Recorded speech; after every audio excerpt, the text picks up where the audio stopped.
అందరికీ నమస్కారం అండి. మనం చేసే దాన ధర్మాలు మనకు పుణ్యాన్ని చేకూరుస్తాయి. మనం ఇతరులకు సాయం చేస్తే భగవంతుడు మనకు సాయం చేస్తాడని మనం చాలా వీడియోస్లో చెప్పుకొని ఉన్నాం. ఇది 100% నిజం. కానీ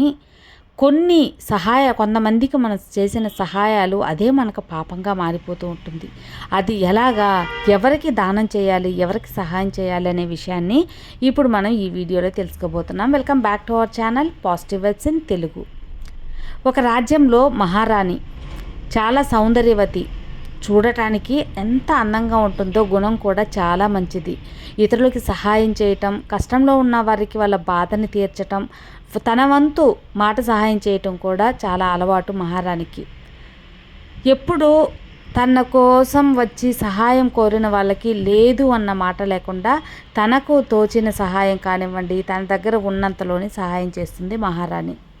అలా ఒకరోజు సరదాగా విహారానికి వెళ్తూ ఉండగా ఒక చెట్టు కింద ఒక చేపలు పట్టే వ్యక్తి చాలా దీనంగా ఆకలితో తన భార్య బిడ్డలతో బాధగా కూర్చొని మాట్లాడుకుంటూ ఉంటాడు. దూరం నుంచి చూస్తున్నప్పుడు వీళ్ళు ఏదో కష్టంలో ఉన్నారు, ఏదో బాధలో ఉన్నారు అని చెప్పి గ్రహించి దగ్గరికి వెళ్ళి ఏంటి మీ కష్టం అనగానే ఆ చేపలు పట్టే వ్యక్తి నా చేతిలో డబ్బులు లేవమ్మా, నా భార్య బిడ్డలకి అన్నం పెట్టడానికి కూడా నా దగ్గర డబ్బులు అనేది లేకుండా నేను బాధపడుతున్నాను అని చెప్పగానే పాపం మనసు కరిగిపోతుంది మహారాణికి. సరే వీళ్ళకి ఏదో ఒక సహాయం చేయాలని తన దగ్గరున్న కొంత డబ్బునిచ్చి దీంతో మీరు ఆహార పదార్థాలు కొనుక్కొని వంట చేసుకొని తినండి అని చెప్పి కొంచెం డబ్బు అనేది ఇచ్చి తర్వాత వెళ్ళిపోతుంది మహారాణికి చాలా సంతోషం ఇస్తుంది. ఈరోజు ఒక పేద కుటుంబానికి ఆకలి తీర్చాను అన్న సంతోషంలోనే ఇంటికి వెళ్ళిపోతుంది మహారాణి.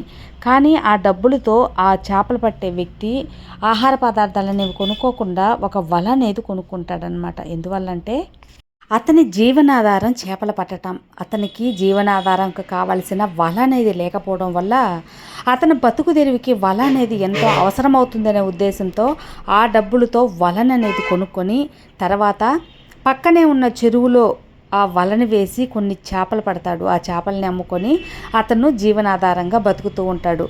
కడుపు నిండా భోంచేసినప్పుడల్లా కుటుంబంతో ఆ యొక్క మహారాణిని ఆశీర్వదిస్తూ చల్లగా ఉండాలి అని చెప్పి దీవిస్తూ ఉంటాడు ఆ చేపలు పట్టే వ్యక్తి. మహారాణి భర్త చాలా వీరుడు.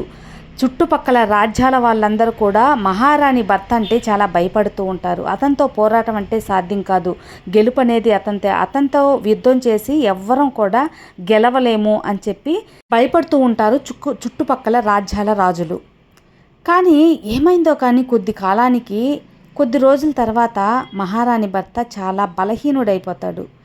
ఏ పని చురుగ్గా చేయలేక దేనిని కూడా పటుత్వంగా పట్టుకోలేకుండా బలహీనంగా తయారైపోతాడు. ఇది గమనించిన చుట్టుపక్కల రాజులు ఆ రాజ్యం మీద దండెత్తటానికి వస్తారు. ఆ రాజ్యాన్ని స్వాధీనం చేసుకోవాలని చుట్టుపక్కల రాజులందరూ కూడా దండెత్తి వచ్చి వాళ్ళని ఓడించి ఆ రాజ్యాన్ని ఆక్రమించుకుంటారు. రాజ్యాన్ని పోగొట్టుకున్న రాజు అలాగే మహారాణి కూడా అడవిలో వెళ్తూ ఉంటారు. చాలా బాధపడుతూ ఉంటారు. మేము ఎవరికి ఏం ద్రోహం చేయలేదు, ఎందుకు ఇంత అవస్థపడుతున్నాం, ఇంత దీనస్థితికి వచ్చి రాజ్యాన్ని కోల్పోయామని చెప్పి బాధపడుతూ వెళ్తూ ఉంటారు.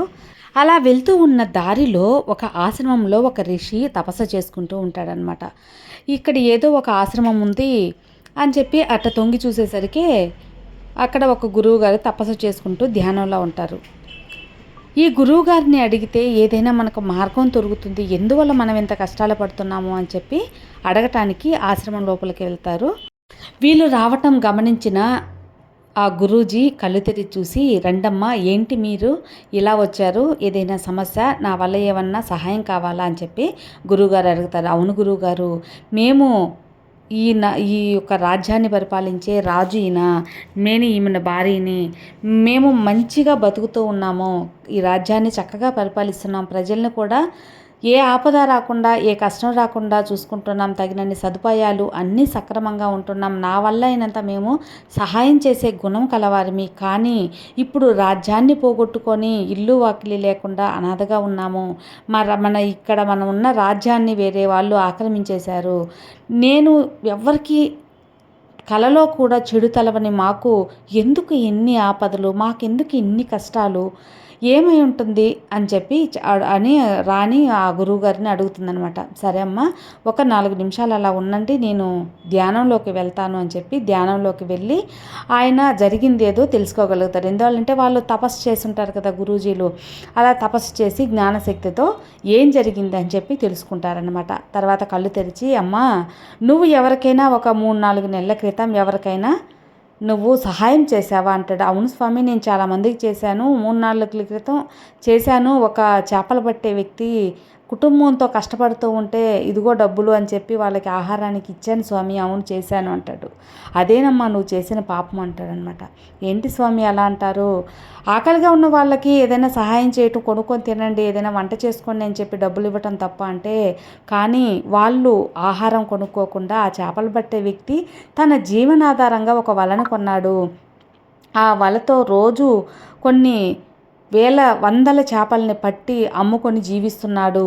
అతనికి అది జీవనాధారమే. కానీ నువ్వు కొనబట్టే, నువ్వు డబ్బులు ఇవ్వబట్టి ఆ డబ్బుతో కొన్న ఆ చేపలు పట్టిన వలని నువ్వు ఇచ్చిన ఒక పాపం అనేది నీకు అంటుకుంది. అంటే నువ్వు డబ్బులు ఇచ్చి అతను కొనుక్కున్న ఆ వలలో పడిన చేపల పాపం వల్ల నీకు ఇలా జరిగింది. ఎన్నో జీవరాశులు వలలో పడి తనకలాడి చనిపోయి ఆ పాపమంతా నేను చేకూరి ఇంత కర్మఫలాన్ని చేకూర్చుకున్నావు. ఈ కర్మంతా ఆ డబ్బులు ఇవ్వటం వల్లే.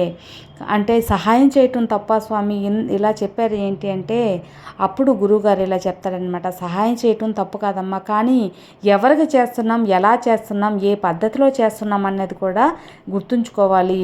నువ్వు సహాయం మంచి ఉద్దేశంతోనే చేశావు, కానీ ఆ వ్యక్తి చేసింది కూడా తప్పు కాదు. ఎందువల్లంటే అతని జీవనాధారం అది.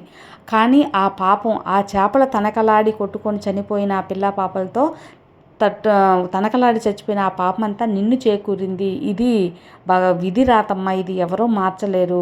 అందువల్ల ఎప్పుడైనా సరే సహాయం చేసే పద్ధతి ఎవరికి చేస్తున్నాం అనేది కూడా ఉంది.